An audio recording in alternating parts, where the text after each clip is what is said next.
Muraho mwese abankurikira ndabasuhuje cyane kandi mbifuriza kugira amahoro y'Imana. Ngiye muri kumwe ni Emmanuel Hakizimana nkaba mbarizwa mu gihugu cya Polonye. Nkunda rero gutanga ubuhamya, ntanga ubuhamya ku buzima bwanjye ku giti cyanjye ndetse no ku buzima bw'igihugu cyacu.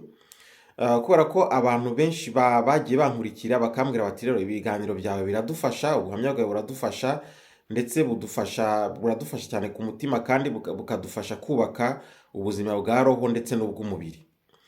Niyo mpamvu rero kubera ko nanyuze mu bikomeye byose kandi mbikora kubera ko nanyuze mu bintu bikomeye cyane ubuzima bwanjye mbona ari amateka akomeye ubuzima bwanjye bwose, ariko nkaba nifuza gukoresha amateka yanjye akomeye nkora ibyiza ku isi, nkora ibyiza ntakora ibintu bibi, ahubwo nkora ibyiza, ibintu byubaka abandi, ibintu bituma abantu batekereza kandi bagatekereza neza.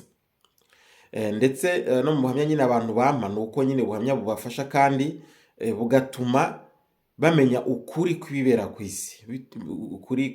isi, ukuri kw'amateka ya muntu. Niyo mpamvu rero ntanga ibiganiro ahantu hatandukanye, ku mashene YouTube atandukanye, ku maradiyo atandukanye, nkaba nandika ndetse nkaba nandika n'inyandiko zishobora guca mu binyamakuru. Rero umuntu wese waba wifuza kuntumira ashobora kunyandikira ubutumwa bugufiya, akaba yantumira nta kibazo. Ndabashimiye kandi nshimiye buri umuntu wese untera inkunga, cyane cyane inkunga yo kunkomeza.